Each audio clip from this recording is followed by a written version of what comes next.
Ghost Adventure's been going on for 19 seasons. They haven't found a single ghost yet. Oh, the entire show is just grown men walking into abandoned buildings going, "What's that?" That's the show. First of all, they have technology on the show. It just doesn't make any sense. They have a machine that texts ghosts. What? Like, I'm sorry. Wouldn't the world know about this technology? Like, this cannot be technology exclusive to the Travel Channel. And also, if we had this technology, we'd be using it for everything. We'd be at weddings like, "Well, we'll see what Nana thinks of your dress." You know, just...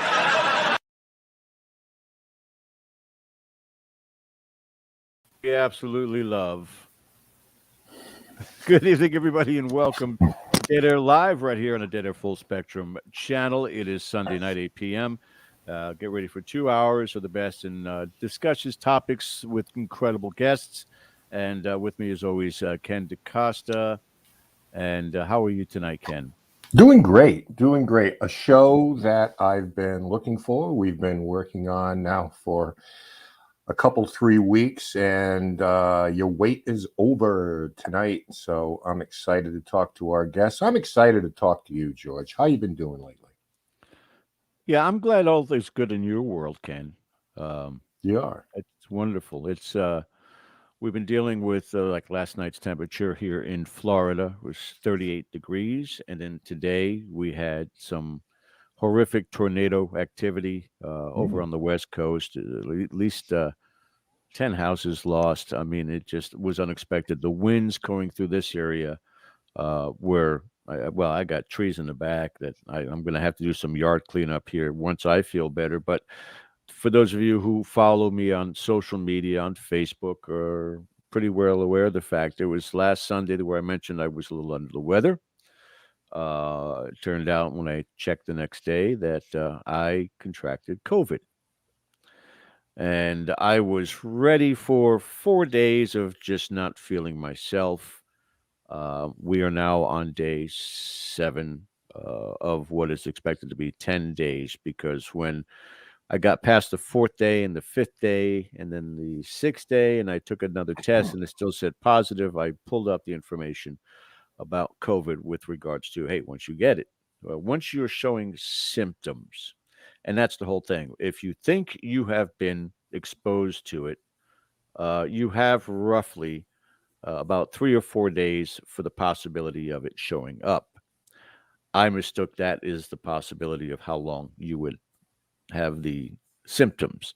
No, the symptoms go on for about 7 to 10 days. Sure. So I'm at the 7-day mark of the best way that I can describe it. And I'll be a quick advocate on this because everybody across the country has their own opinions on this, and but everybody's entitled to that opinion on this. But I got the vaccines and the booster, as I did also for my 87-year-old father, who's very well protected. He's also very well isolated for the last week also. I don't come within 50 feet of him. Matter of fact, he came near my room, and I yelled at him about 2-3 days ago. Get the hell out of here. I just wanted to see if you're okay. I'm all right. Get the hell out of here. What do you do? What do you need anything? Yeah, I need you on the other side of the house. So he's still, knock on wood, he's still okay. He's doing good, even though this weather's freezing. But for myself, it's an experience. I know, Ken, you've had a little bit of a cold. This is the way I can best describe it. It is a cold that also is covertly trying to find your weak spots, the chinks in your armor, from the headache to the sneezing to the coughing. Then I had pains in my back, then pains in my chest, and then pains in each and every one of my joints. So it's like, is it a fever? Is it a cold? And I think it goes through everything possible to try and find its way around the vaccine. And luckily, thankfully, the vaccine is doing its job. So I'm still here. Yeah, you're still here. We'll send some of that healing energy your way. Everybody, like, collectively sends George some healing energy. But yeah, that's what it is. And this is why people who are compromised are at risk, with heart conditions and so forth and so on, because like any virus, it will attack where you are vulnerable. And that That's could correct. be backaches or whatever the case may be. Like them all. But it's good to see you're looking very well. You're sounding okay. Kind of like with my little cold here, I'm having a little rebound, and but it's all good. It is all good. And then I watched a football game last night, and then just not good for all of you in the New England area. Oh my Our God. deepest condolences to all of you. But Happy belated birthday, by the way, to Erin Bush. Birthday was yesterday. happy Hello, birthday, Erin. Aaron. Thank you for Yes. joining us tonight. Evening, and to you too. Pepper Jackie, thank goodness, George, you are getting well. True. I second that emotion. Yes. So the Tampa Bay Bucks blew out their competition today, 45-14, I think, or something of that sort. So Yeah. Tom Brady's doing wonderful in Florida, Ken. I just wanted to make that aware to you. Good. That's I'm all. so happy for him. I know he's I knew you would be. scraping along down there, and selling clothing just to make ends meet, and so I'm glad. I'm glad that he found his calling. Hey, You know. that boat slip ain't cheap over there in Tampa. Okay, No, for his yacht. are you kidding me? They're not giving those away, man. It costs money. But thank you guys for joining us tonight. I will try to keep this energy up for our next 2 hours. If you're a first-time visitor with us, and hello to all of our regulars inside the chat, please hit that subscribe button. Don't forget also to hit that reminder bell for upcoming content. Most importantly, press that thumbs up. Do it now. We'll stop the show for a second. We'll give you time right now. Even those that you guys that are here every single week, just take a moment right now and press that thumbs up, the like button, and we'll give you some time. Go ahead, talk amongst yourselves. Ken, check your phone for any messages you may have and anything that's going on as far as that's we're concerned. climbing, but we need this quantum leap. We need like 1,000 overnight by 6 a.m. tomorrow. One thumbs up so far out of everybody we were just talking to. They must be on Facebook. I'm going on a hunger strike if we don't get 1,000 overnight. Don't do it, Ken. It's not worth it. I'll do it. But all that aside, I can honestly say I'm kind of nervous. I'm kind of excited with our very special guest tonight because it is, when we talk to people like Steve DeShabi from Dead Files, or we have a Nick Groff on, these are great, wonderful people, but it's not part of my childhood or growing up where I got to experience the original aspect of Saturday Night Live, and it's all the other alumni that came after that, and of course Star Trek, which I am a Trekkie. Ken is not a Trekkie, so you guys feel free to bash the hell out of him in chat for not being a Trekkie. But Can I tell you? We are so excited to have our guest on now tonight. Well, Ken, I'll let you take it from here. Absolutely. Ladies and gentlemen, Sliders, Star Trek The Next Generation, Fire in the Sky, for which he was nominated for a Saturn Award. I Am Legend, as George mentioned, Saturday Night Live, Intruders, Odyssey 5, Carnivàle. All of those bear the fingerprint of our very special guest tonight. He is a screenwriter, a producer, a show creator, a Beatles fan, a UFO researcher, a graduate of Beverly Hills High School and a USC Trojan. And he's also a football fanatic. Also son of the late, great Velvet Father himself, Mr. Mel Toy. And with that, it is our great pleasure to welcome the incomparable Tracy Tormé to Dead Air tonight. Or the voice, the voice of Tracy Tormé. Yeah. My wife and I moved out of LA, which is where I, spent most of my life. And we watched it deteriorate all around us year after year. And I was resisting. But finally, one day we took what should have been a 30-minute drive across town, and it took about 2 hours. And I just said to my wife, okay, I give up. I give in. So we've just moved to a mountaintop in a beautiful place called Escondido, and it's near San Diego. But unfortunately, it's really screwed with our internet. So I'm really sorry this is not a visual. My apologies. We're just going to have to keep working on that gremlin that keeps getting into our internet. It's very frustrating. But it's great to be on your show. And Well, thank you. Thank you. Yeah. Tracy, at least you have an advantage. At least we had to wear clothes tonight for the interview. You know, it's like clothes are optional there with you tonight. Yeah. That may be true. Maybe it could have been laundry day anyway, so it works out well. Yeah, and it's a disadvantage for our viewers because part of the show tonight, Tracy was going to do some juggling. He was going to do some animal balloons, but we'll have to wait for another. Do that anymore?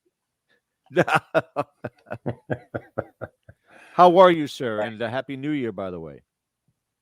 Thanks, guys. Happy New Year to you guys. And I'm fine. We're doing well here. Surrounded by our 4 rescue dogs right now, who hopefully will stay quiet. And things are beautiful out here. I'm looking at a beautiful sunset over the Pacific right now. No. Well, and luckily you're in the mountains, so you didn't have to worry about the tsunami. Right. Yeah, that was weird. That kind of freaked people out for an hour or so yesterday. But we're still here. We're pretty dry as far as I know.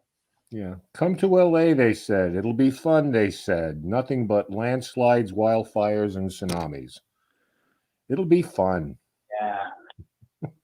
I got to tell you, the slow deterioration of California that I've been witnessing is really depressing for anyone that's, spent a lot of time here.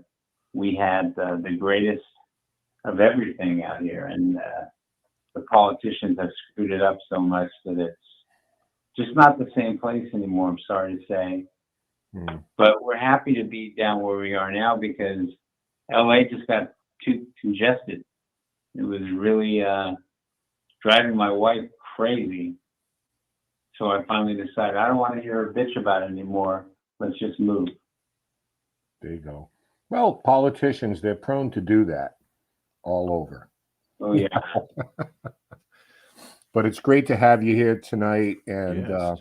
One of the most accomplished people that we've had the pleasure and the honor of interviewing tonight. So for the first of many times tonight, thank you for sharing a little bit of your time with us. And we're going to get into some things. Of course, we want to touch on your career in writing and in show business.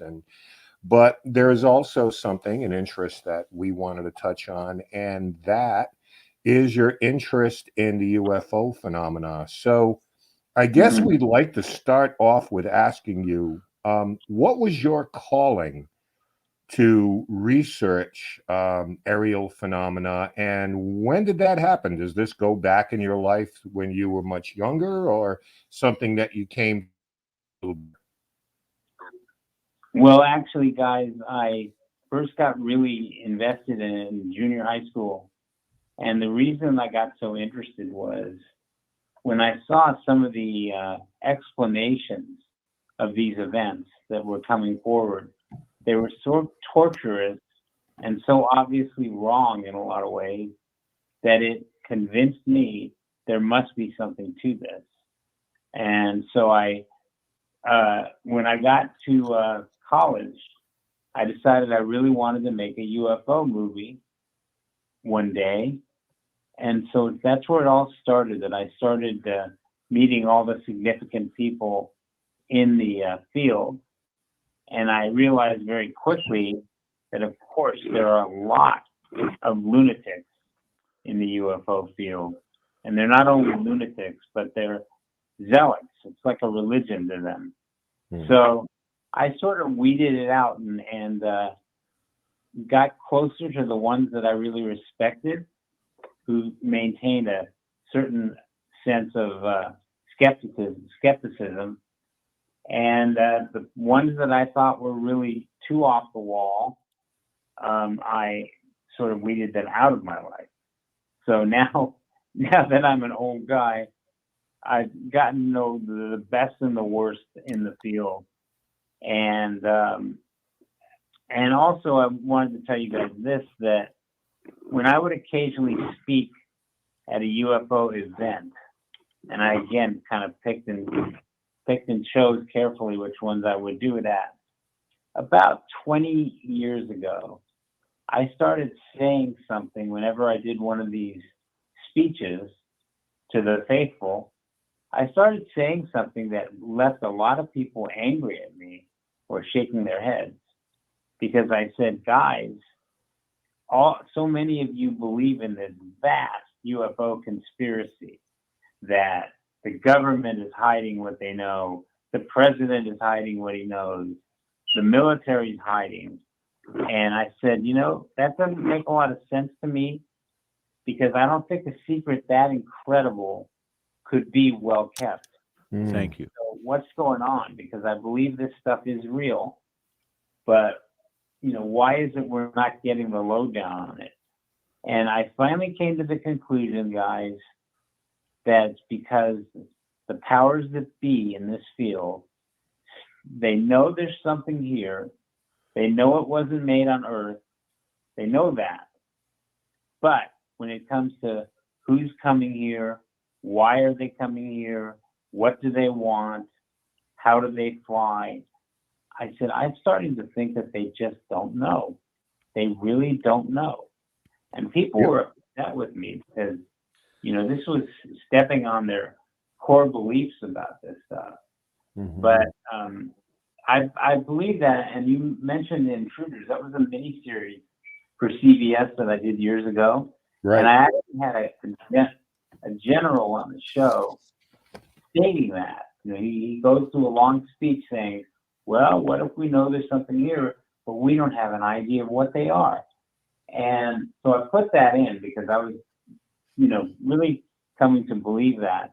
The punchline for this whole story is I've gotten to know Lou Elizondo very well recently, and I ran this by him. And I said, this is what I've come to believe. And he said, bingo. And I said, okay, that kind of says it all. But I think that's what we're going to find out as this disclosure thing continues on. We're going to find out that this phenomenon is so mysterious. And in my opinion, it has an unearthly intelligence behind it that just doesn't think about it the same way we do. And so the more that comes out, the more I think we're going to find out that after 75 years of looking into this stuff, we still don't know the answers to those questions. Mm-hmm. Crazy, huh? Yeah, no, it's not crazy.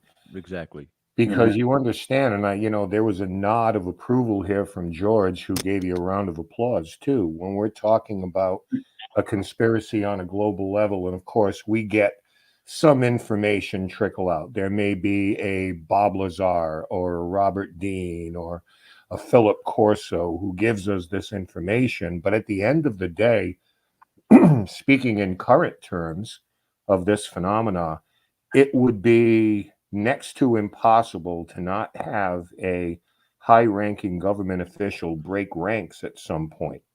But let me ask you this: how much? Because of course you've been in film production, etc., and so forth. So I don't know how much time you spend on YouTube or whatever, but there are literally millions of videos out there purporting to show UFOs. And the vast majority of them are CGI or photoshopped or some kind of altered presentation.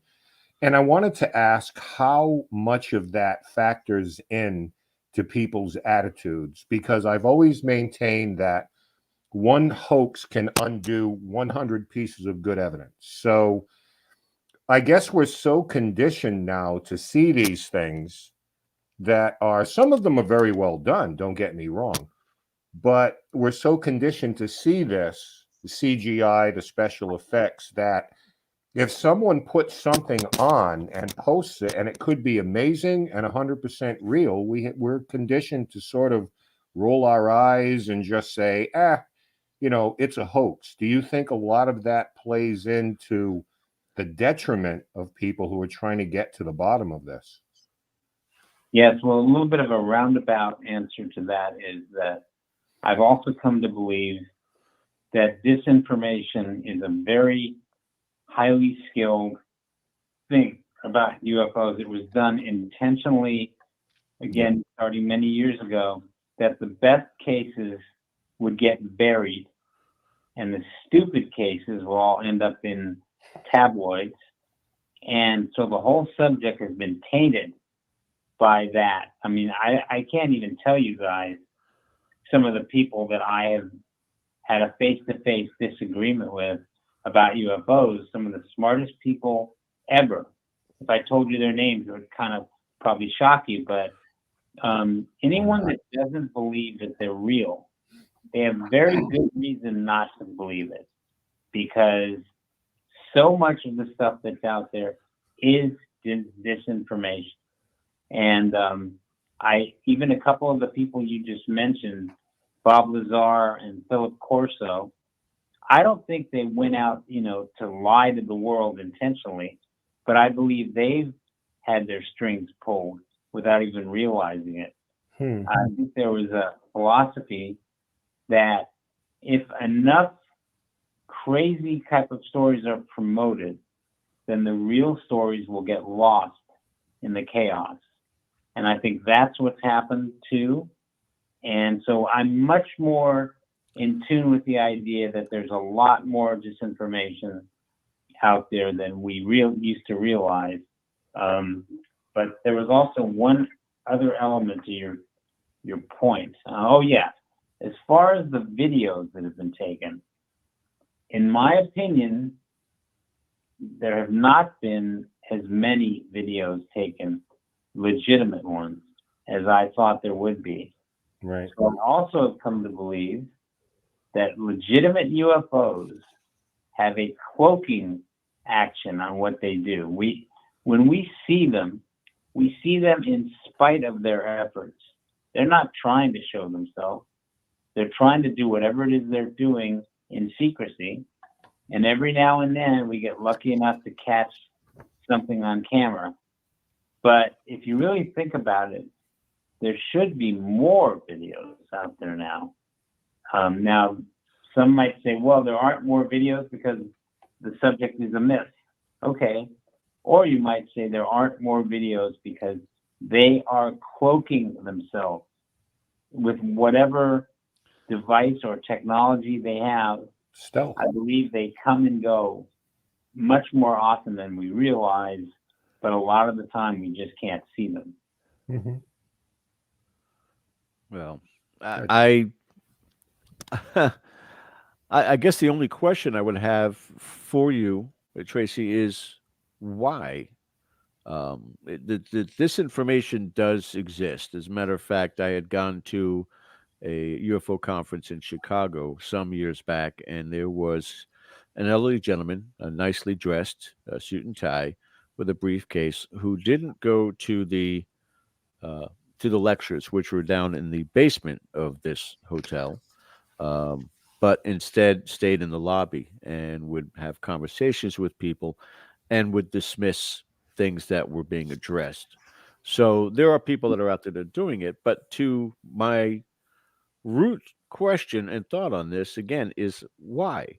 I agree with you. I don't think that the government, I don't think that humanity has as much information as, the raised fist in the air, disclosure demands that go on across this country and beyond, can really provide. So if they really don't have as much information about this, why are they still jamming the airwaves, so to speak? Why are who jamming the airwaves? The UFO people, or are you The government? The government. It's different. Like Ken said, on YouTube, you're going to have a whole bunch of people that are posting, CGI video. Okay, kind of hard. They're looking for views. I understand that part of it. But when things are being dismissed or things are not being revealed, why? We're just seeing a little bit of that now, but why? Well, I'll answer it this way, guys. It's a good question. I did a documentary years ago called UFO Cover Up Live, and it's supposed to be this big show that was going to break through the walls of secrecy about UFOs. And I was on strike from Star Trek at that time, with the big writer's strike. So they approached me about joining that show. It was done by the same people that did Al Capone's Vault. You remember that? Oh, yeah. Yeah. So that show ended up being a bit of a travesty. But the reason I'm telling you about this, one of my assignments when I joined the show, they wanted me to find some footage, UFO footage, that had not been widely seen. So I ended up tracking down a video from a place called Carmen, Manitoba. And what's important to know about Carmen, Manitoba is there's nothing out there. It's in the middle of the Canadian plains. There's no Air Force bases nearby. There's really nothing of interest. Yet, all of a sudden, people were taking videos of this red glowing UFO that was showing up every night just outside of Carmen. And people were like treating it like a lover's lane. They were driving out there in their pickups to see the object and to film it. So there was quite a bit of film about it. And then after it all started and it went for about 10 days, it stopped. And as far as I know, no one has ever seen the object again all these years later. So you ask yourself, what the hell are they doing, spinning around Carmen, Manitoba over and over for 10 days and then never again? And I asked myself that question, and I think the simple answer to it is the intelligence behind UFOs. I hate to use the word alien, so I won't use that word, but it's an unearthly intelligence. It doesn't think the same way we do. We would see no sense in coming halfway across the universe to have photographs taken outside of Carmen, Manitoba. But that's what happens, and that's what happens a lot with UFOs. The things they seem to be doing seem absolutely nonsensical to us. And I think it's simply because they don't think the same way that we do. They have totally different, mind patterns than we have. It's what makes it such an interesting mystery, though, because it's never not challenging. It's a really challenging mystery at all times. Yeah, I think it's also fair to say that as far as disinformation campaigns, I think that people's interest in this subject is also used against them. As much as they don't tell us, sometimes they tell us a little bit too much or something that's out of the realm of possibility, because a lot of it is done to cover up our own technological development or spending on black ops projects and things like that. So they use the public's interest against them. Do you think that's fair to say, Tracy? Yes, I do. And I think a lot of the mystical things around Area 51, for instance, I think Area 51 is a mysterious place. A lot of experimental aircraft that are flying around there, but they're ours. And I think they've sort of allowed the myth to grow about Area 51 having this, alien technology everywhere. And I think that's the interesting thing about disinformation. They will, send out a kernel of corn and then let it sort of multiply by itself as the stories or the rumors grow bigger and bigger. And but I will say though, guys, this is a very exciting time in UFOs right now, as you guys know, I'm sure. But yes. I was very good friends with Alan Hynek, and really later in his life, and he lamented to me once how heartbroken he was that we needed a whistleblower, but he felt it wasn't going to happen in his lifetime. And the amazing thing is, in my opinion, it has happened now. It's happening right now. And that is Lou Elizondo. Mm-hmm. He's the real deal. And he's breaking down walls that could never be broken down before. Now, what's weird, guys, is that the Navy has been extremely forward-looking and cooperative, but the Air Force and the Department of Defense continue to drag their heels as much as they can to keep most of this information from coming out. But ultimately, they're being ordered to by Congress. So they're going to have to do it unless they want to be taken to jail, which I don't think they do.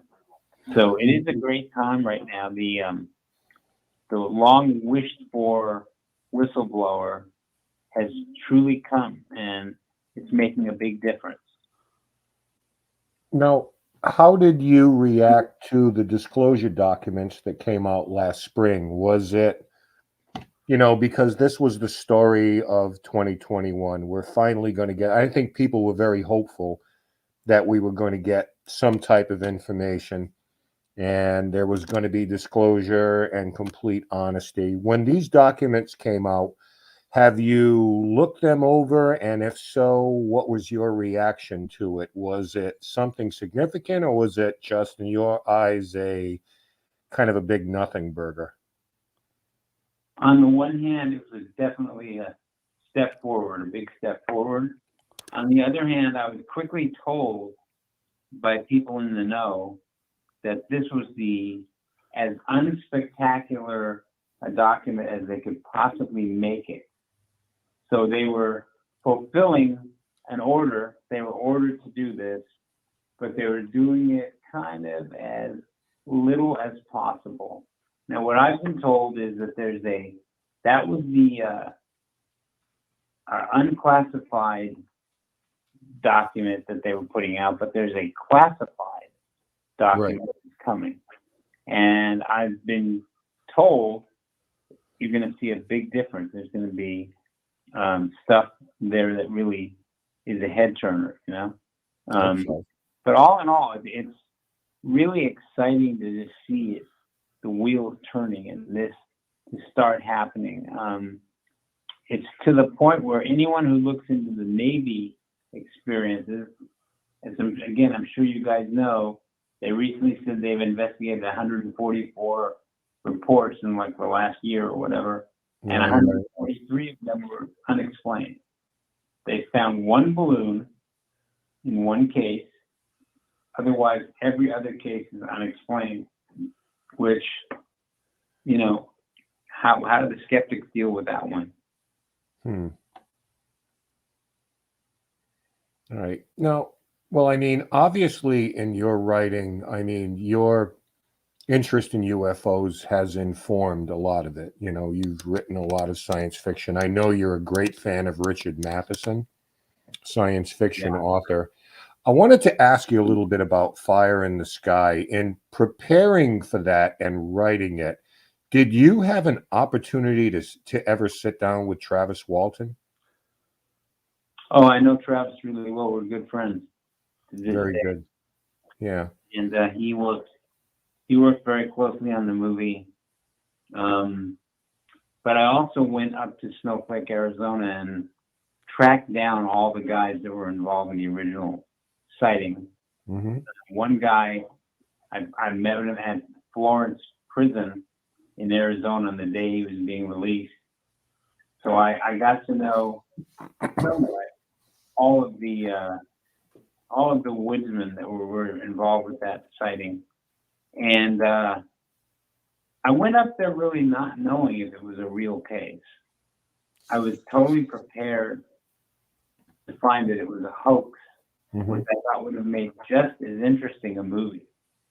So I really didn't have an axe to grind where I had to prove them right. But as I spent more and more time with them, it's just absolutely obvious that this incident happened.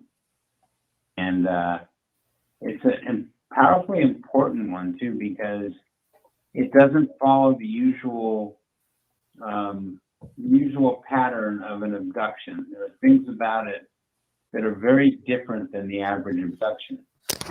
And I've come to believe over the years that it's really not an abduction case. It's a hit and run case. And Okay, yeah, that is a great way of putting it. I haven't heard that using that terminology before, but there it is. There you go. mm-hmm.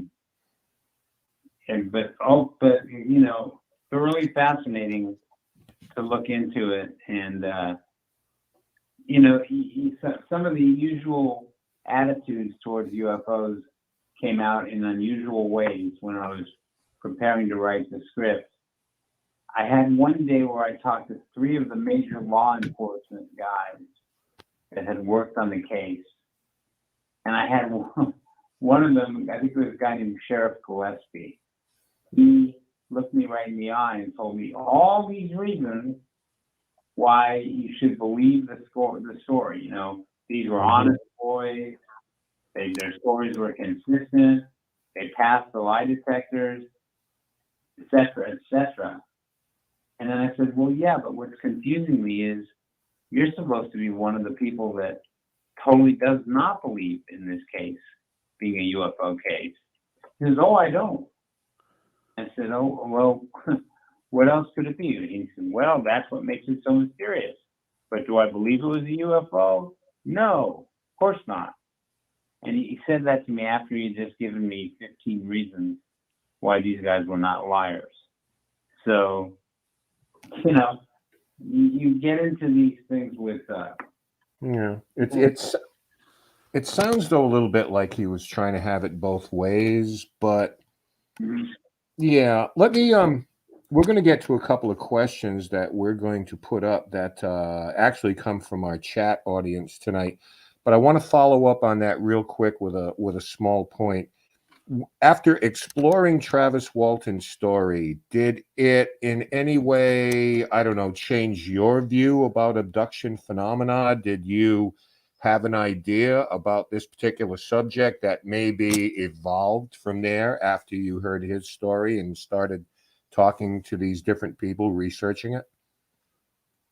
Well, guys, I got very, very heavily into abduction stories because I was a very good friend of a guy named Budd Hopkins. Budd Hopkins, right, sure. Yeah. And so I got to know him very well. When I was at Saturday Night Live, we had crazy, crazy hours there, as you can imagine. We would get into work at 3 or 4 in the afternoon and work until midnight. That was the normal routine. So I'd be sitting at my desk in 30 Rock, and suddenly I'd get this phone call from Budd Hopkins, who lived in Greenwich Village.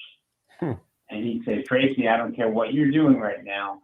You've got to come over. You've got to be my witness for this. And I'd say, why? What's going on, Budd? He'd say, oh, there's a woman from Nebraska who wrote to me, and I'm convinced she's a real abductee. So I invited her to New York, and we're going to be doing a session tonight, and I want you to witness it. So I hope you guys get a kick out of how crazy this was, because I would make some excuse at Saturday Night Live, and I'd go grab a cab, and I'd drive over to Greenwich Village, and I'd sit in on one of Budd Hopkins' regressive hypnosis sessions, and I would witness this unbelievable terror or fear or, you know, different emotions from these abductees. And I did this for quite a while I was in New York. I had the good fortune of being able to witness this. And then when I came back to LA, there was a group just starting up that wanted to follow Hopkins' research in Los Angeles. So they sort of formed an informal abduction hypnosis club. Mm-hmm. I sat in on that for quite a while. So it was something that I got really into for a while, because I thought this might be the ultimate answer to what is really going on, why it's happening. Ultimately, I stepped away from it because when we first started in this work, if you ask 100 people to say what an alien looks like, you probably get 100 different answers. But suddenly, by the time I quit doing the abduction stuff, everyone knew about the Greys with the big eyes and the big heads. You're right. And I thought, you know what? How do we know now that some of the stories we're getting are not purely influenced by something someone has seen before or heard about before? So it's interesting because I was like really wary about even bringing up the subject of abductions with Elizondo, because there is this sense that it's very science fiction-y, and you're going into the part of UFOs that are the most controversial in a lot of ways. But the reason that I even did Travis's story was I had spent 3 years in Hollywood trying to pitch an abduction movie. And I thought, this is a slam dunk. I'll describe this to people. They'll think it's really filmic. We'll make the movie. Well, after 3 years, I had not gotten one single green light from the powers that be in Hollywood. And one day I just said, maybe what I've got to do is find the single best abduction story. What's that? Well, probably Travis Walton. And that's how I first got to know Travis. And then that took 6 years to make, to finally get that film made. So I was well versed in abductions before Travis. And like I said, one of the unique things about Travis was that his case does not follow the normal pattern of abduction. And one last thing, Hopkins, over his years of research on this, started coming up with more and more definitive patterns that fit abductees. And it was like a way that he had of trying to figure out which were the real cases. For instance, he came to believe that if you were not abducted as a child, you're never going to be abducted. It always starts in childhood. It's generational. They will follow one particular family, but they always pick someone up in childhood and initially probably tag them like you would tag a deer, and then they follow them up every few years. Now, that was something he never thought when we first started working on this, but by the time he died, he was totally convinced that was true. That's fascinating. Amazing. Mm-hmm. And also a little insight of what goes on behind the scenes at Saturday Night Live. Abduction phenomenon. George, we had a couple of questions for our guest here, Tracy Tormé, tonight in chat, if you want to get to those. I would love to. And for those of you just joining us or joining us late, our very special guest, Tracy Tormé, American screenwriter. This this is a regular watcher of our show and a regular caller, but we didn't mention at the beginning, we can't do call-ins tonight because we've got Tracy on our single line because, again, Bill is too cheap to get a multiple line for multiple callers. He's spending all of his money elsewhere. So this is a good friend of ours, Ronald, whose question was, has time working with sci-fi changed your opinion of reality of alien life?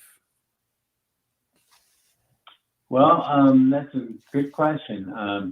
I think that I've always felt that the universe is so unbelievably massive that thinking that there is not alien life, I think, years down the road, the experts are going to just crack up that anyone ever believed that. So I've always been open to the idea that it does exist.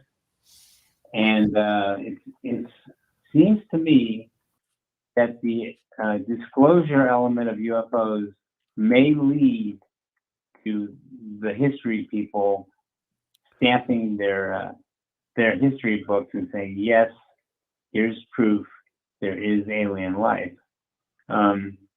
What's interesting is, in a lot of ways,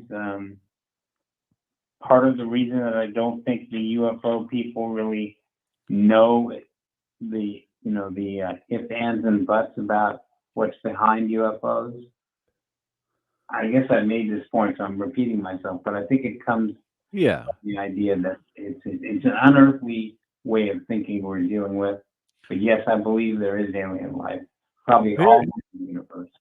Tracy, here's the argument that I have had for quite some time, and I'm sure you're aware of who Richard Dolan is, and he and I basically had a knockdown drag out on air some 5-6 years ago, only because of the fact that, and I understand that people who do what they do are also doing it as a revenue maker, as a making a living, whether it's books, whether it's lectures, whatever it may be. But I argue time and again in saying, here we are in 2022, and we still have flat earthers.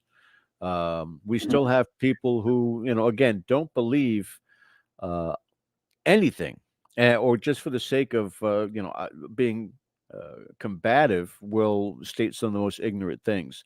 My problem with the discovery or the potential discovery of intelligent life from another planet is we as a species are not worthy. We're not prepared. The atrocities that we still inflict on one another to this point in time is looking at it as, what's in it for me kind of a scenario. One of the common arguments that I always had is, let's talk about religion. If there was absolute contact with intelligent life, that's going to be one of the first questions. Do you believe in God, or is there a God?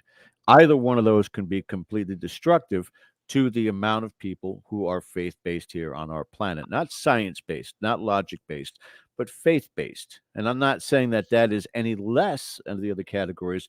I am just saying that there's a leap of faith to be based in faith. And now, in this particular circumstance, something comes along that obviously has a higher intellect than we do as a species.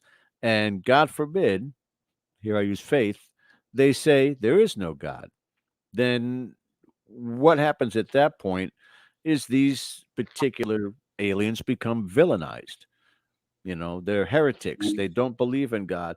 Do you understand the argument that I tend to have a lot of the times with regards to this? I would love nothing better than to be able to be given the answers to the universe, have them unlocked to us.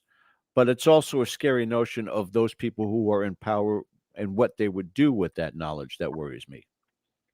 Well, what was your argument with Dolan specifically about?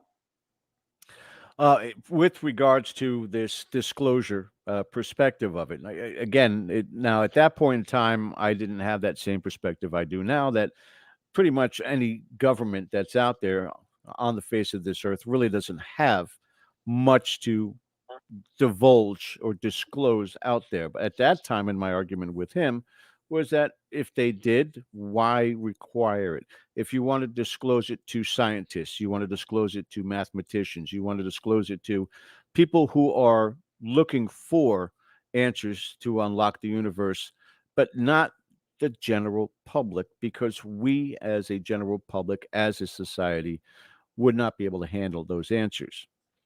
And he wasn't very happy with me telling him that that shouldn't be out there.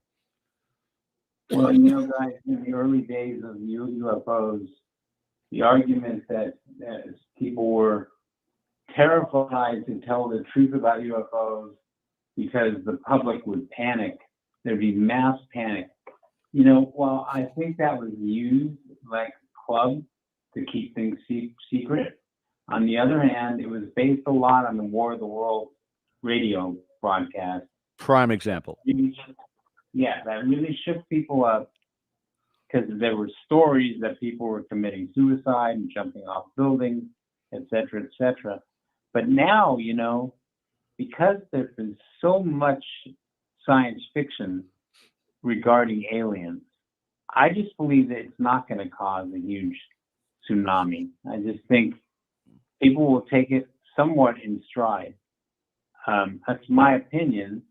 And we'll find out pretty soon, because I think within a few years, it's going to just be a fact that UFOs are real.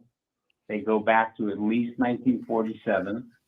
They may go back to biblical times. We don't know for sure. And those days are coming. So it's very, very exciting in a lot of ways. I think the general acceptance that there are aliens somewhere, I think, has come to the human race. And so I don't think there's going to be huge disruption that they used to always claim.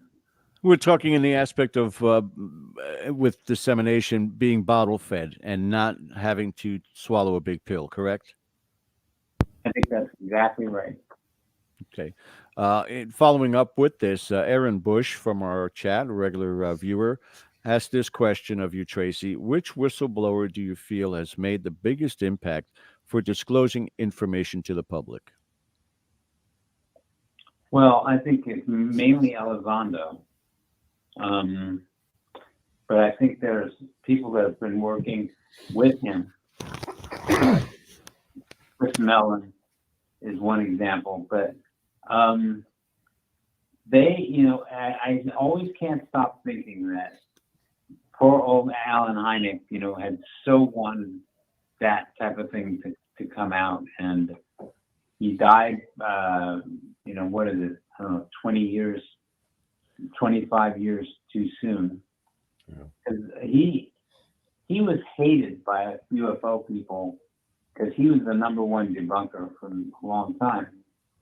But he was really a very honest man, and he came to finally believe that he was on the wrong side of the issue. You guys know the Zamora case from New Mexico? Yes, Lonnie Zamora. Yeah. Well, that's the case that really turned Alan around, because he told me that they were coming up with everything they could think of to explain that case, and they just couldn't. And he came out of that thinking, well, maybe these things are real, and maybe I've been duped into being the one to explain them away, whether it makes sense or not. So Alan's a very forgotten figure now. It's funny how often, if I try to bring up his name, a lot of people don't have any idea who he was. But that shocks me. He was, he was really a great man in his own right, and tried really hard over his last, 30 years, 20 years, to turn the subject around and make it more appealing to science. He's the one that coined the term close encounters, and worked with Spielberg on the movie. Has a good cameo in that movie too. Tracy, did you have an opportunity to watch Project Blue Book on television? Oh God, you just gave me a terrible chill. I mean, they made this guy look like Tony Stark, Iron Man, some kind of superhero, and absolutely one of the worst. Yeah, one of the worst productions I've ever seen in my life. They not only make Hynek like an action hero, but they make his wife a lesbian. Yeah, his wife was not a lesbian. I thought that show, it was so horrible. I was real excited to see it. I watched the first one. I thought, well, that wasn't what I expected, but I'll watch one more. Was that the depiction with the guy from Game of Thrones? Was the main actor that played Alan Hynek? Yes, and he's a good actor. Yeah. But I thought the show was horribly, horribly mismanaged. And yeah, I couldn't watch anymore. It was getting me angry. Yeah. To be honest with you. A question very, very quickly. We've only got about 3 minutes here before the break. This is actually from KGRADB's Bill. Tracy, can you explain to the audience how Hollywood changed Travis's account for the film, which differed from his actual experience? There's a great segue. Okay. I'll try to tell this as quickly as I can. When Fire in the Sky was in pre-production, so we were gearing up to make it, one of the executives at Paramount turned on TV that night, and guess what was playing that night? A repeat of the miniseries Intruders, which I wrote. So he sees this, and he starts making calls to everybody the next day. Oh my God, I saw this movie last night, and there's people being put on tables with little guys with big heads over them. It's been done before. We can't do it. We can't make this movie. So the next day there was like a brush fire going through the crew. I mean, we were starting to crew up. And they made a panic call to me and told me that entire sequence has got to be removed or Paramount's not going to make the movie. So I tried to reason with them, saw that it wasn't going to get me anywhere. In my original script for the movie, the entire sequence from when Travis wakes up to the end is taken straight from his, what he told us happened to him. It was exactly 100% the same. Now, all of a sudden, we had to come up with something different. And at first, I was just, crestfallen. I was telling the others, look, you guys aren't into UFOs, so you don't understand. But this story is well known in UFO circles. And if they see that we fictionalize it all, we're going to look like idiots. But they would not budge on it. So we had to totally fictionalize the abduction sequence with the aliens. And the only good thing was we worked with Travis on it, so it wouldn't be a total surprise to him.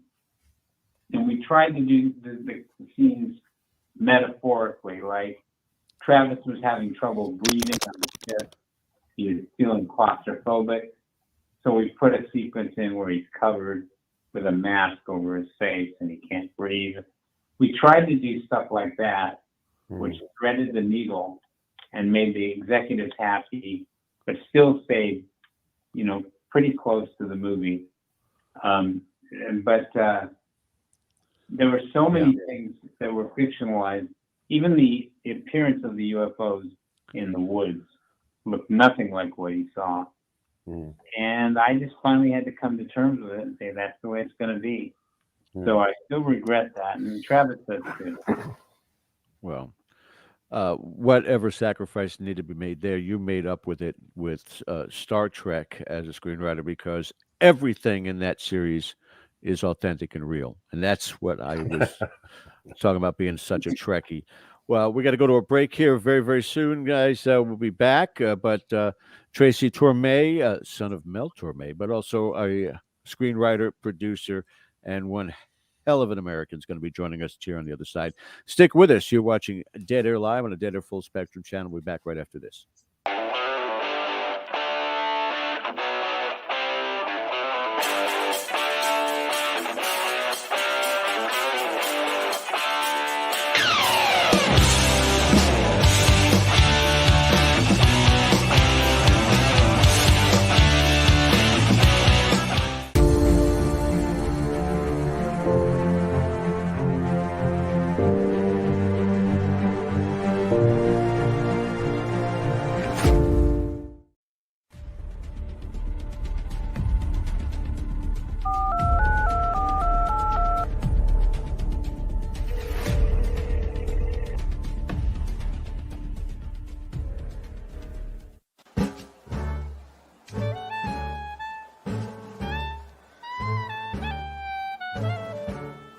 Hello, who is it? How'd you get this number?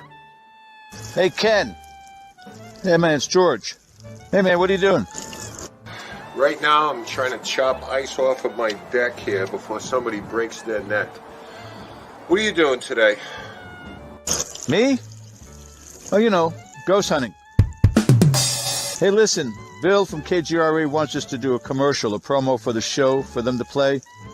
Got any ideas? I don't know, man. I don't know if I want to film a commercial or something like that. Well, hey, why don't we just do a montage or something, like clips from the show, and just call it a day? Okay, yeah. Just put a bunch of highlighted parts of the show. Not a problem. I'll take care of that. Listen, have a great day. I'm almost done here.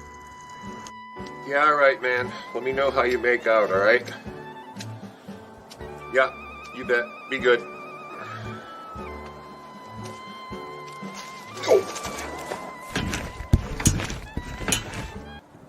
I'm okay. Tony, I love you. I love you too. Yeah, you know what? That's why I hate when they say the old people in the Northeast are so rude. I'm like, you, I'm down here and I'm being nice, and everybody's like, you know, not even a wave. I'm like, you're not going to get the coronavirus from waving at somebody. A little close up view. That's check this out. Hello.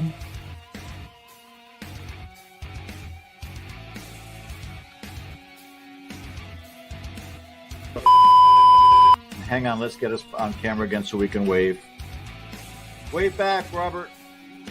Yep. Would you wait? Robert, thank you. Thank you so much for sharing some time, inviting us into your home. I co-authored a book with Andrea Perrin. If anybody was not aware of that. No one is aware of that. No, and I've never been to the Conjuring House.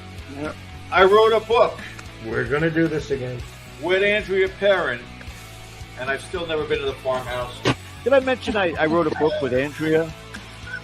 I wanted to, it's over my shoulder there, and I've never been. We took a 2-week absence from this, and now we're back with to the Conjuring House. Dude, I'm hiding, man. It's COVID. Oh, I'm sorry. It's What's going on? I love that blanket. I'm having blanket envy. I know you are right now, right? Yes. Sometimes I move it around with my body. It's like Ouija meets Twister. In the middle of the night, I contact spirits just by rolling around on it naked. Watch Dead Air on KGRADB.com Sundays from 8 to 10 p.m. Eastern, 5 p.m. Pacific. And also, don't forget to check out KGRA YouTube and KGRA on Facebook for all the amazing shows, guests, and topics.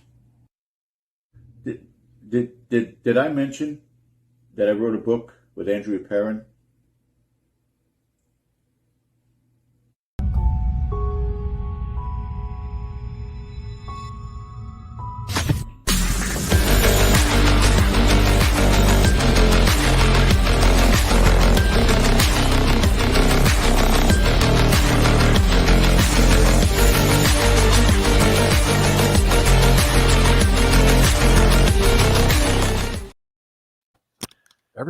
Every time we come back in the outro of the commercial, that music, I want to do the robot. I want to go back to like the 80s. But I digress. Something in the area of Daft Punk. I understand where you're coming from. Yeah. Yeah. So make sure you guys do subscribe to KGRA DB and throw them some extra money so we can get more phone lines than one with Bill. So yeah, right. Thank you guys. Welcome back to the second hour of our show. A very special guest, Tracy Tormé. And I grew up, Tracy, listening to your father because my father never made it to the big time as far as the singing, but he had that same type of voice. He grew up right down the street from Frank Sinatra, actually, in Hoboken, New Jersey, and had an amazing voice. And so we listened to your dad on a regular basis. I thought he was just incredible. And that had to be an interesting childhood for you. Thank you so much. Yeah, it was very interesting when I look back on some of the people that I got to meet just because who my dad was. It was never boring, I can tell you that. Yeah. Hey, here's a question for you. I know that he made a guest appearance on Sliders, and you wrote a song for him to perform. That must have been like trying to tell Ted Williams how to hit a fastball. Well, funny thing was, I made my dad's character on that Sliders episode a country music singer who everything was geared towards country. And I did that because I knew my dad had not even a 1% like a country. It just wasn't what he did. So I wrote a song called Praying to Jesus for him to sing, and it was it was a real trip. Of course, I had no idea at the time that we weren't going to have him for a lot longer. But now that I look back on it, it's a very fond memory. Oh, I can imagine. Now, I wanted to go down to this next question or final question with regards to this last topic, and then I want to get into your experiences with the great Gene Roddenberry. But before I do, one more question from our good regular and birthday girl from yesterday, Erin Bush. And she asks, how many years or months of research did you do for Fire in the Sky? Gathering all of that had to be a massive undertaking, or is it that an ongoing process as you write? I think the whole thing probably took me about 6 years out of my life. Goodness. Yeah, and it was, how do I describe this? The very first time that I met Travis, I wanted to convince him that I was not some yahoo that just wanted to make a UFO film, but I wanted to let him know, I know your story, I really read your book carefully, blah, blah, blah. So we arranged for me to fly down to Arizona to meet him. And he, at that point, was still not sure he wanted to make a movie. He had been damaged a lot by what the press and stuff had done to him. So I had a flight to Phoenix, Arizona, and then I was supposed to take a small commuter plane into the White Mountains of Arizona, where he lived, a place called Snowflake. By the way, named after the snows and the flakes, to Mormon families. That's kind of funny. We got it. Pilot, he's trying to find me. He wants to tell me, sorry, but I can't fly you to the White Mountains. I said, dude, I got to get up there. There's people waiting for me, and I got to be back in LA in a couple days. Sorry, can't do it. There's a big storm over the White Mountains, too much snow. I said, look, I'll pay you double. You just got to get me there. Nope, wouldn't do it. So I went in and I rented a Peugeot with four-wheel drive, thinking I'll outsmart everything and I'll just drive up the Snowflake. And about an hour out of Phoenix, it starts snowing. And then I make the very happy discovery that my windshield wipers don't work. Oh. So I drove the rest of the way to Snowflake, sticking my head out the window to be able to see, and just positive that some huge truck was going to plow into me from behind. Oh. The visibility. And I was just so happy to be alive when I arrived in Snowflake. Pretty glamorous stuff, Tracy. There. What's that? Pretty glamorous stuff. Yeah. It's funny, but that's the first time I met him, and I arranged to meet a bunch of the other guys while I was up there. So I did quite a lot of research on the piece, and luckily, like I said, Travis and I are still very good friends. He's coming to stay with me in a couple weeks for a week, and Nice. yeah, he's a really great guy. He's very, very intelligent. Mm-hmm. That's one thing that he doesn't get enough credit for, but he's a really deep thinker, and I'm thoroughly convinced that the incident did absolutely happen to him. Well, I think the thing with Travis that he has in common with a lot of people who are into the paranormal, a lot of people who decide they want to investigate about still fighting colds, I'm sorry. Still want to investigate hauntings, ghosts, things like that. They had an experience at some point in their life that changed them. It could have been as a child or a young adult. Travis obviously had his. We're going back to 1975. I think I was a senior in high school at the time. But obviously, this has created a sort of thirst in him to keep examining this phenomenon. And if you get away from his particular story, he's quite proficient in terms of his views on the UFO phenomena, alien agendas, and things like that. So I think that it was a motivating factor for him to really dive into this stuff. I think you're absolutely right. That's exactly right. And yeah. I would say, Ken, possibly 5, maybe 7 minutes after the end of the show tonight, go ahead and book in Tracy and Travis to come on together when they're both visiting. I would love that. I would love it. Travis and I always enjoy doing stuff together like that. So, yeah, please, it sounds great. I want to dive into the aspect of your career writing for Star Trek, The Next Generation. Somebody posted in chat also Star Trek Deep Space Nine. Were you also involved with them? No, not at all. Not at Okay. all. Yeah. So we had, and I wanted you to tell this story. To the best of my memory, it was the most entertaining thing that I've ever heard, because I, again, think that possibly Gene Roddenberry was also an alien.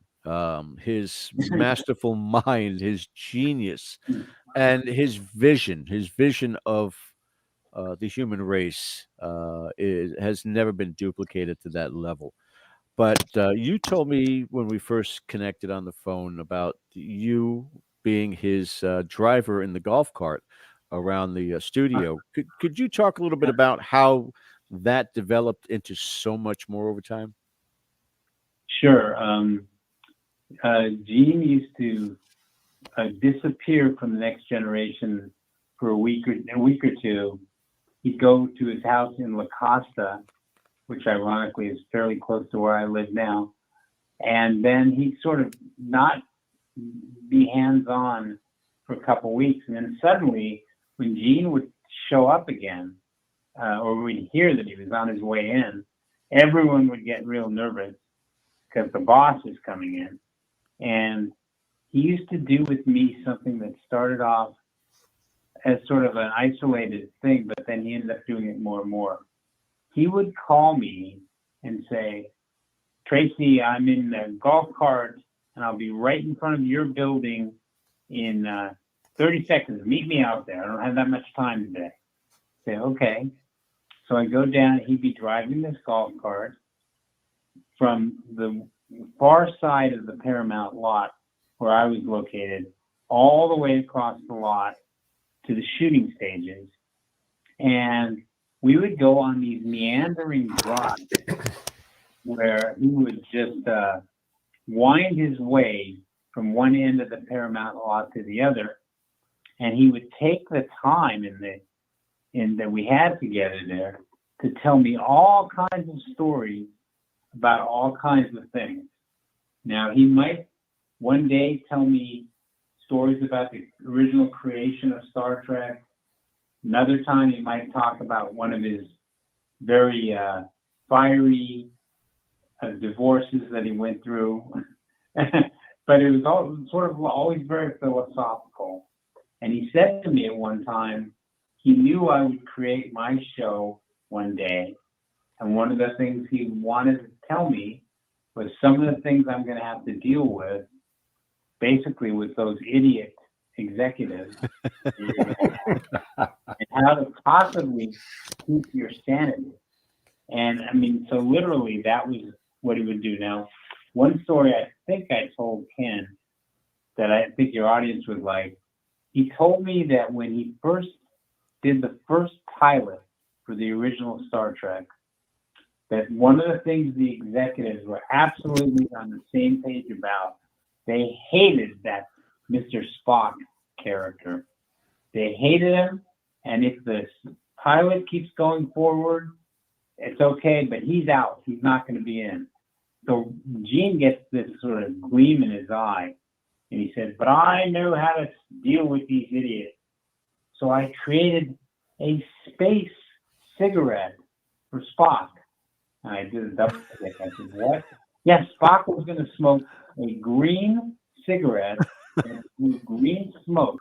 And I said, gee, you really going to do that? Not in a million years. He goes, but it served its purpose, because once they got fixated on the space cigarette, which they loved the idea, I knew I'd be okay with Spock. So he told me a lot of stories about that. And it was wildly entertaining. And we had a really close relationship.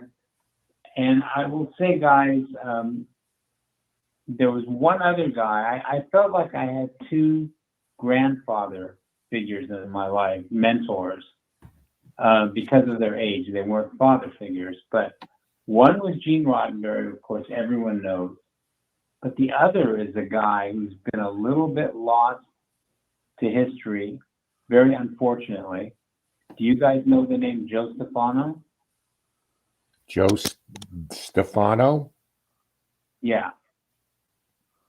Not that I can think of. It's ringing some type of a bell, but it's not loud enough, Tracy. Yeah, don't feel bad, guys, because again, he's been lost in history. Joe Stefano was the original creator of The Outer Limits. That was his show, and he wrote the first season. And he also wrote the screenplay for Psycho, which is one of his major feathers in his hat. And I got a picture. I put a picture of Joe Stefano up on the screen also. Oh, yeah. Great. He was a wonderful guy and absolutely a first-rate writer. I mean, he was right up there with anyone I've ever worked with. But unfortunately, he has to appreciate this too. He just could not take the bullshit of show business. The bullshit stuff that we all always have to deal with. He just put his foot down, and so he walked off The Outer Limits after the first season, because they were going to put him into a time slot that he thought was incredibly stupid. So he quit that show. And then he basically did a John Lennon, where he decided he was going to raise his son, his only son, Dominic, and stop writing and stop, going out for jobs. So he was also, just like Gene was, a brilliant guy whose advice to me was worth its weight in gold, and I really appreciated it.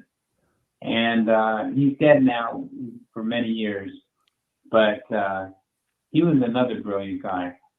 But the last thing I want to say, since you brought up the subject, if I tell you that maybe the most anti-UFO guy that I've ever known, I mean, someone that was so anti-UFO that he would get red in the face and his veins in his neck would almost pop out. Interesting. Came up. Gene Roddenberry. Interesting. Yeah. As an advocate or against the thought of alien life? Absolutely against. No. Angry with me that I was going to tell the Travis Walton story. What? He's all around using 4-letter words and telling me, don't you realize that, I hope I can say this word on your show, don't you realize that all those things are bullshit? And he was screaming at the top of his lungs. And it was almost comical, because I thought, the world is not going to believe me that Gene Roddenberry hates the idea of UFOs. And a lot of people still don't believe me. But that's what happened. I don't. The irony of that is profound, because if you look at Star Trek, just for, we're talking about warp drives, we're talking about communicators. Its before impact cell phones were on invented. science today, yes. I mean, there is so much. There are literally documentaries that have been done on the science of Star Trek. And maybe it was a visionary type of thing, like a lot of science fiction writers are. but the irony is not lost on me at all that Gene Roddenberry was not an advocate. Never mind an advocate, not even a believer in it. That's amazing. It's not though, Tracy. It's what I came to say earlier. I do not think that Gene was from this earth to begin with. So all he's doing is Here's a another cover-up. another disinformation junkie. That's all. That's all. You know, I That- found out years later. Well, I'm going to I'll tell you what, you learned lessons well from your mentors, because I know that, and this is what I respect among 1,000 other things about you, Tracy, is that you're definitely a man of conviction. And I know that you, many times in your writing, wanted to write with certain social commentary and interject that in the writing, whether it was for the next generation or Sliders or whatever you're doing. And I know that that was met with a great deal of resistance from these, corporate types, the bullshitters, as you like to put it. So at some point you just said, this is not for me. And it bothers me a little bit, because whether it's satirical or some type of social commentary, it makes sense because people connect with that type of stuff. So it was just kind of like, to meet that sort of resistance was, I looked at it and said, I don't blame the guy for taking issue with some of that. Yeah, thank you. I really appreciate that. I got much the same kind of lecture from an old dear friend of mine who's gone now too, Harlan Ellis. Harlan Ellis, yeah. Harlan was absolutely vehemently anti-UFO. Mm-hmm. But the reason I think Gene went down that road, I found out later he was very close friends with Isaac Asimov and Ray Bradbury. And both of them are famously anti-UFO too. So maybe that had something to do with it. Yeah, I'm wondering if they were products of their times. Do you think so? Because you're talking about 1947, Kenneth Arnold, Roswell, et cetera, and so forth. And when all these guys were still in the prime of life, young men. And I'm wondering if that had something to do with informing their opinions of this type of stuff. Yeah, but I think it's more about the fact that they had been inundated with what I call the stupid or silly UFO stories, and they had been affected by it. They had come to think that whole subject is crap. And you guys know Seth Shostak yet? Mm-hmm. Yeah. Okay, so I did a 50th anniversary Star Trek convention in Seattle, and Seth Shostak was one of the speakers there. So they end up, after I do my speech, they put me on a panel with him. And of course, I knew who he was. And he's a very nice guy. He's very personable. And at a certain point, I leaned across to him and I said, Seth, you're a great guy, but I got to ask you a question. Why are you so wrong about UFOs? And he immediately looked at me like I said, why don't you believe in Santa Claus? And that was his attitude the whole way through. Like, well, it's silly, isn't it? I mean, it's silly to even think these things could be happening the way they're reported. And I remember driving home that day, or driving back to the airport that day, and thinking, this guy is searching for whispers from the stars endlessly and not finding anything. And things are landing right in his front yard that he just doesn't even pay attention to. I found it very ironic, really. I have to ask this because there's a difference between a job and a passion, and they pretty much go hand in hand, I think, with the work that you do, Tracy. But here's the bottom line: are you Tracy, or have you ever been a Trekkie? Well, I liked the original Star Trek very much. Yes. Grew up watching it.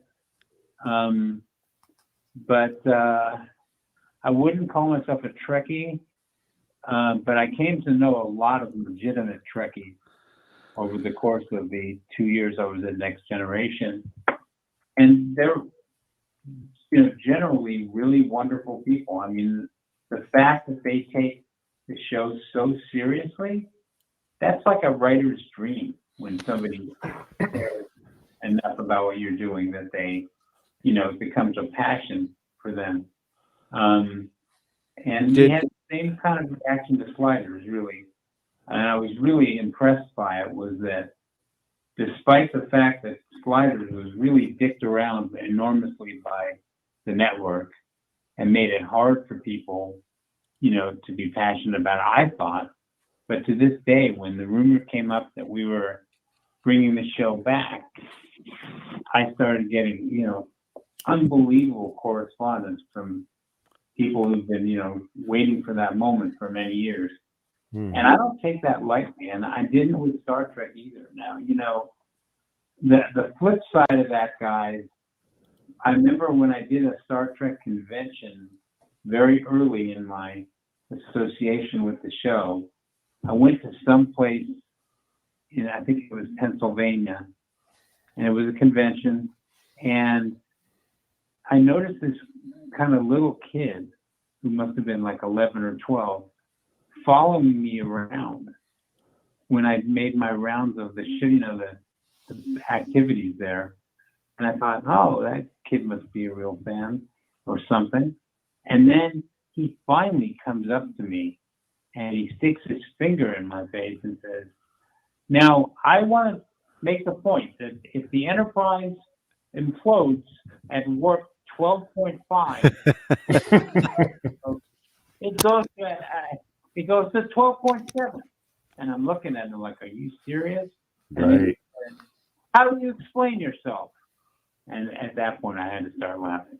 So sometimes it can go a little overboard, but for the most part, people are nice, they're passionate, and they're usually smart too.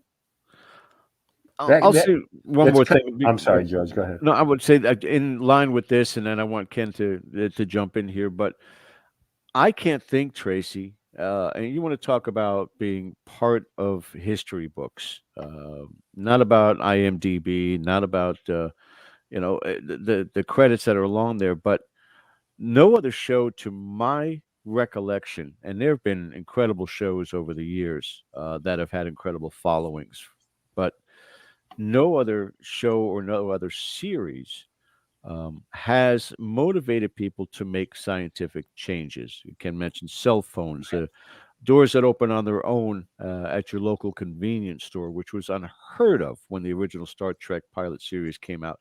When you were talking about what people who are at NASA, there was a documentary about people who work at NASA, and a lot of their ideas and a lot of their technology was based upon what they saw growing up on Star Trek. Right. I can't think of another Hollywood developed series of any sort that has contributed to science, technology, and mankind like Star Trek has.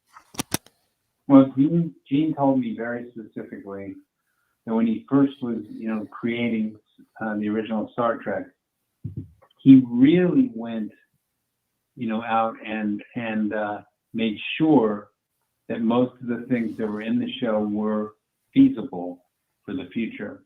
And he was very, very meticulous about it. And, Gene had a real tough time selling Star Trek at first, but he was very meticulous, very, very diligent about how he did it. And I really respected him for that.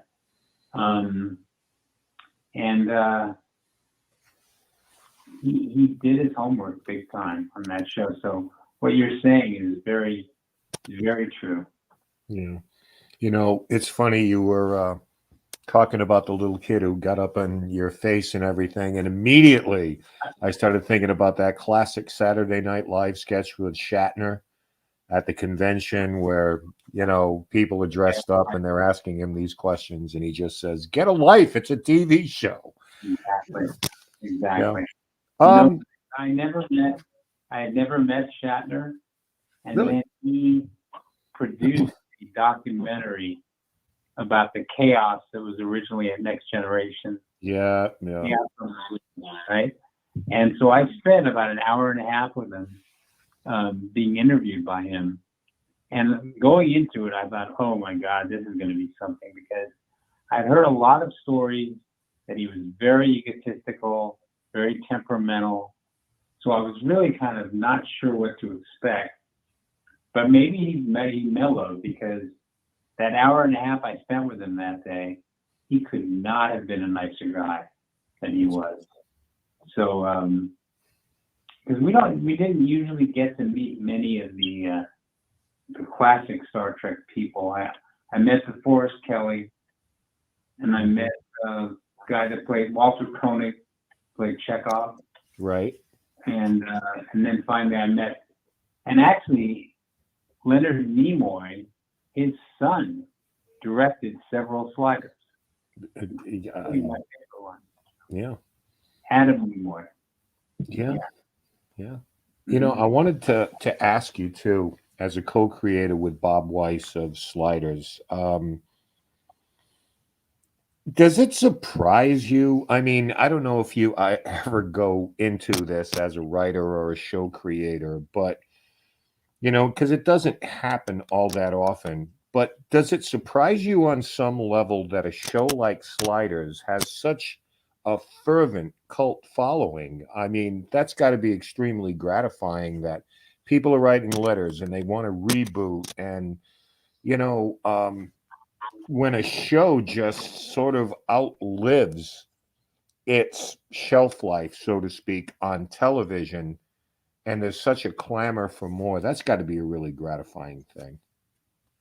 It is really gratifying, and I am truly grateful for it, because Sliders fans have had to go through so much turmoil to just be able to follow the show.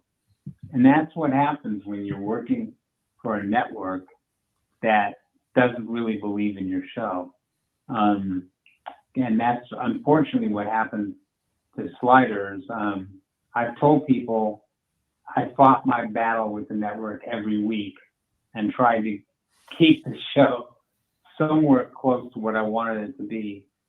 And I tried to kind of pick my battles. But the problem, guys, was when I was writing the 2-hour movie / pilot to kick off Sliders, I went to Bob Weiss at one point and I said, Bob, I'm sort of having a quandary here, because I realized this show could really work as an action science fiction show, flat out, or it could really work as a black comedy. We could really say things about every world we go to. Roddenberry told me he did Sliders so he could tell stories he would never be able to tell on Earth if he stepped into space. And I was aware of that, and I thought, there's so many opportunities to be satirical, to do satirical things on this show. So when I went to the network about it, they absolutely felt you cannot mix comedy with science fiction. They just don't mix at all. And I said, well, it's not going to be comedy like the Marx Brothers. It's going to be comedy like satirical black comedy. And I thought about it long and hard, and I finally decided that I would try to do both. I would try to make it a science fiction adventure show, but also it would have a lot of social commentary and black humor in it.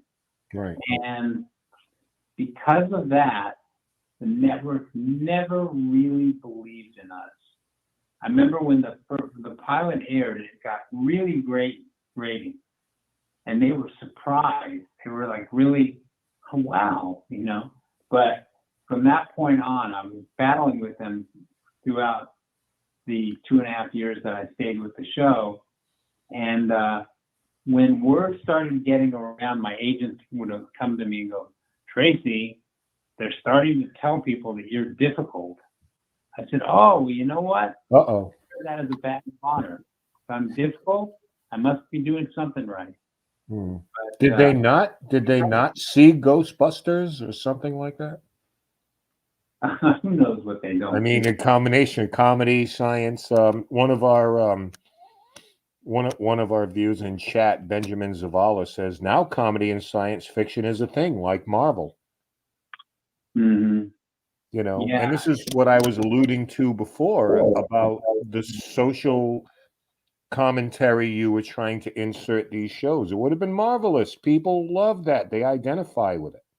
One of the best cult classics there are out there is Galaxy Quest. Galaxy Quest is a huge cult classic. I like Galaxy Quest a lot. I'll give you just a quick example.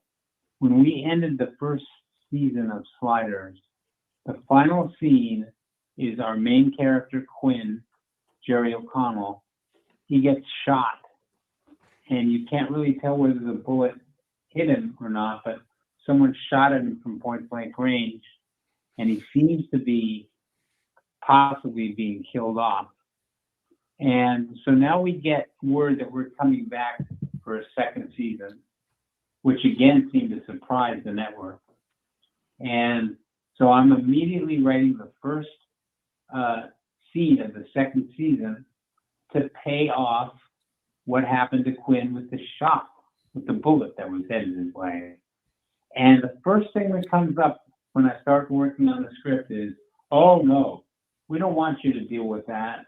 Let's just forget him and pretend it didn't happen and move on with the show, because we don't want to be locked into that. We've got That's like going to a new season of Dallas and not even addressing JR being shot. That makes no sense. It was all a dream. Exactly. So that's where I started to really work on my hard-earned reputation of being difficult. I just thought, you know what? I am not going to just lay down for this. They are crazy. So one day I went into a meeting at Fox, and I said, guys, don't you understand, when fans get into a show, you have to pay off what you set up. You can't ignore it and pretend it didn't happen. I said, they will hate that, and I will hate that. And I finally told them I wouldn't do it. I would not do what they wanted. So we reached a compromise where I got to do like a 2-minute dream sequence where Quinn is waking up and he's not sure whether it was a dream that he got shot or whether he did get shot. That was as far as they would go to let me do it. So the first episode of the second season has a 2 or 3 minute dream sequence. And people ask me later, why did you start the second season with a dream? I said, believe me, it wasn't my choice. But that was the compromise that I reached with the network. So, spoiler alert, you know. Yeah. Was that around the time that Jerry O'Connell took off to go do McGuire? Do I remember it? No. Was that around the time that Jerry O'Connell, he went away to do? Sure, he did. He did leave our show for a little while to do that. Jerry Maguire. Yeah. Okay. Yeah. But that's the point I wanted to make, fellas, is that Sliders fans have I have so much admiration for them, because you remember when that book came out about jumping the shark? Mm-hmm. Yeah. You guys heard that term, right? Yeah. Well, I'll get on board. Well, the Fonz. In that book, which I happened to read part of it, the number one show for jumping the shark has to be Sliders, it said. And then it talked about the way the attitude towards the show became loose, as far as the story I told you about Quinn getting shot. And it was absolutely true. And yet, after all this time, Sliders fans just have impressed me so much, because it's a hard show to be fan faithful to, because we didn't treat them with the respect that they deserve, to be really honest with you. Ultimately, it meant that I left in the middle of the third season, simply because, you know, the writing was on the wall to me. The show is not getting treated, the fans are not getting treated with the respect they deserve. And so I moved to Warner Brothers and started creating shows for them. And it broke my heart to leave Sliders because, you know, it was a part of me at that point. But anyway, Well, I could say this to you.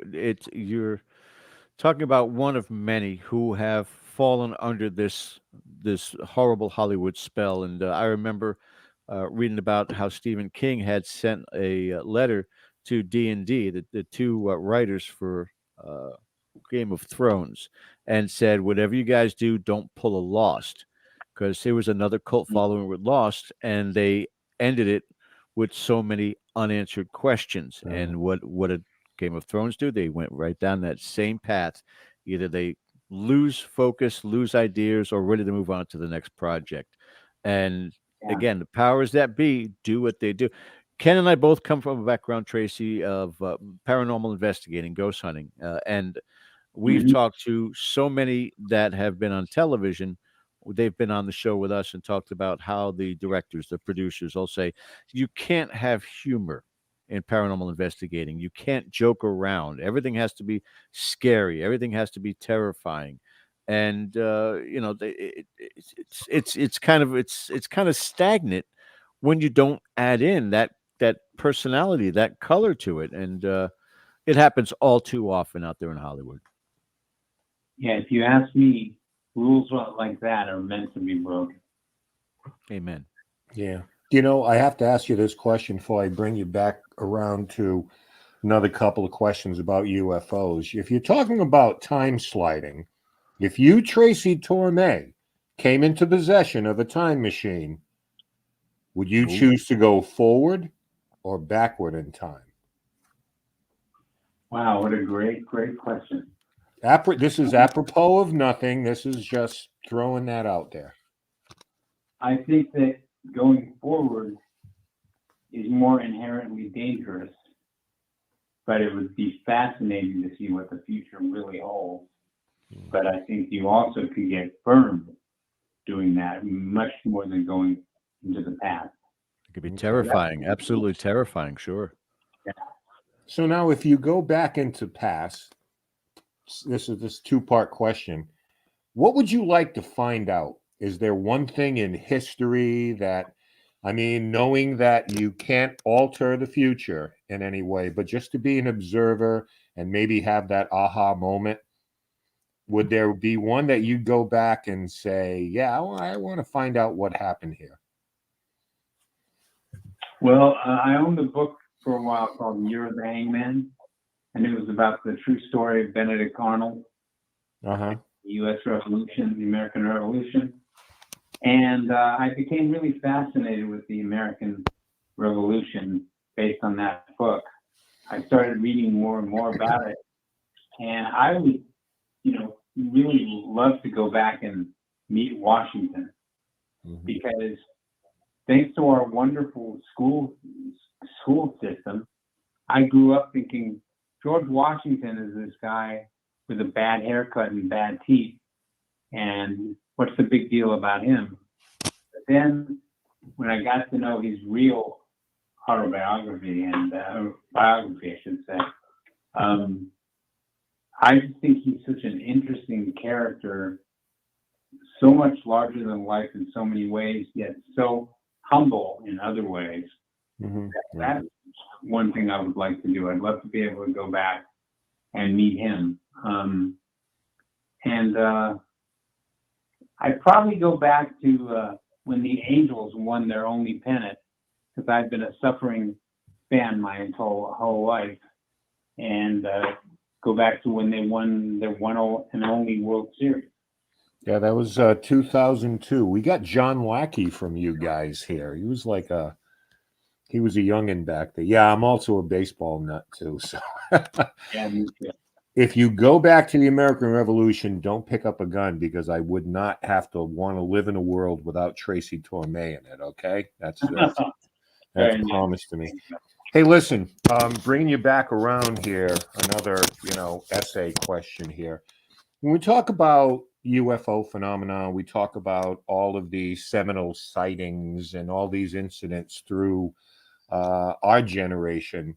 Is there a favorite of yours? The Walton story notwithstanding, I know you're close to that, but is there one particular incident out there that has always fascinated you, or maybe upset you in some way that it wasn't figured out? Is there something that stands out to you? Yeah, well, I'd say there's two things that come to mind. One is the Zamora case that we talked about earlier, Right. New Mexico. Just because I know so much now about all the reasons why it was such a seminal case. One thing that's always fascinated me about that case, Zamora saw an insignia in red on the side of the object. And I've always been really curious whether that's been seen in other cases or not. And what does it mean? Right. So that's always fascinated me. The other is for your listeners, look at one photograph that I think is really particularly interesting. It's known as the McMinnville photo. Yeah, in 19, I think it was, about on the farmhouse there. You're right. Yes, the Trent photos. Right. That's a case that I delved into because Budd Hopkins had a connection to that case just by coincidence. Really? And I've always been fascinated by that because if your listeners look the photo up online, to me, that object is so alien looking, words I don't usually use. But it's so, you think that whoever built this was not thinking like we do, humans.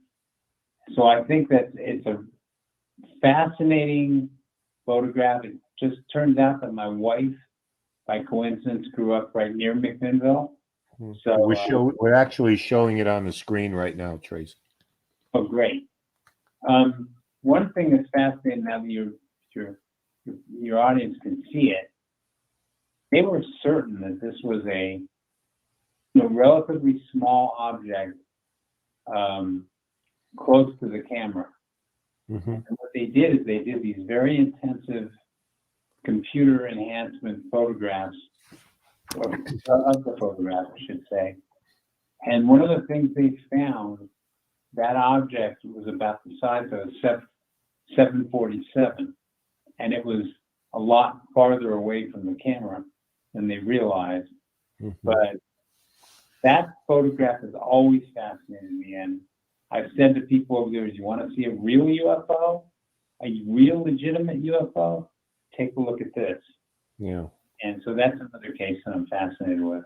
Yeah, and I think the backstory on this, because these were just simple people, and I think it was 1950, if I'm not mistaken. And because I know for me, a lot of times that once we start to hit 1985, I'm one of those people who pays less attention to these because, again, you get cynical and you're conditioned and desensitized to those things because there are 14-year-olds who can do phenomenal thing with Photoshop. But when we start talking about pictures from the 40s, from the 50s, from the 60s, where that technology wasn't readily available, you don't need a forensic photographic analyst to go through it to figure out what it was. Those particular photos are just fascinating to me for that reason, because in the case of McMinnville,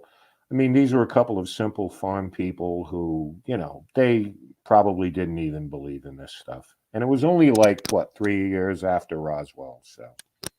Right. And one thing that I learned was that the only reason those photos were ever publicized was somebody was told the Trents had taken these amazing photos, that they weren't doing anything with them. They went and knocked on their door, and when the Trents went to find the photographs in some drawer, they pulled them out.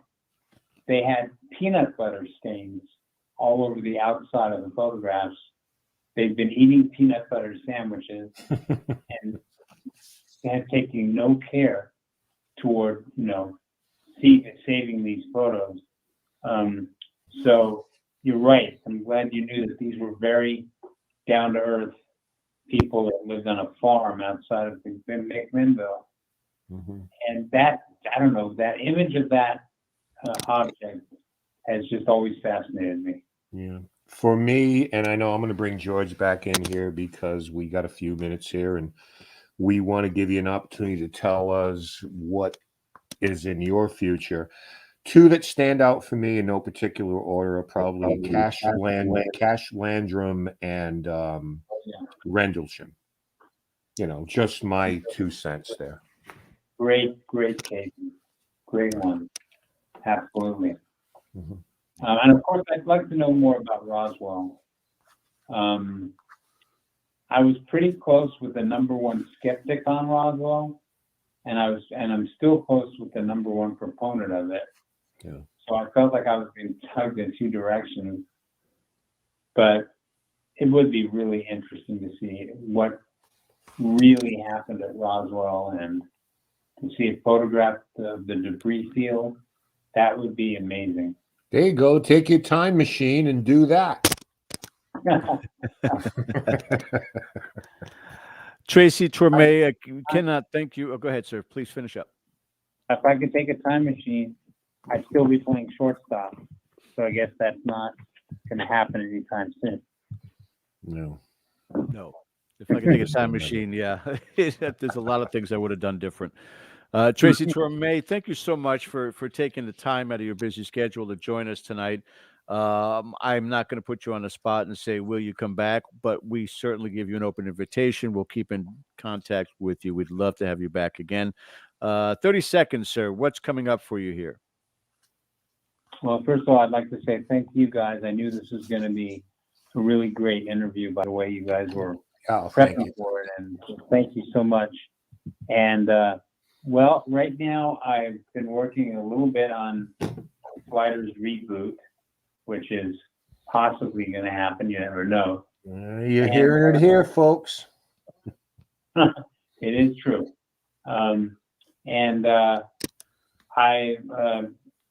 I've sort of, in the last few years, started working on all of our dog rescue work. I can honestly say that rescuing dogs has taken a lot of time and energy to sort of keep me from doing all the writing I used to do. But I do have a couple of interesting things in the hopper, and when they become reality, you guys will be the first to know. Okay? Absolutely. Come back. Oh, and by the way, say hello to the amazing Robin for us too. Okay? Oh, thank you. What you don't know about Robin? She's one of the great women surfers of all time, believe it or not. She used to live in Hawaii for 8 years, where she surfed the biggest waves. But she's a pretty special person too. We've been together for 1 year now. Now that you're on a mountaintop, you're going to have to, she's going to learn toboggan, how to toboggan. That's the important part. Tracy, thank you so much. We're up against the clock. You have a great night and have the happiest of New Year's. Thanks, you too, guys. Thank you so much. We'll stay in touch, brother. Take care of yourself.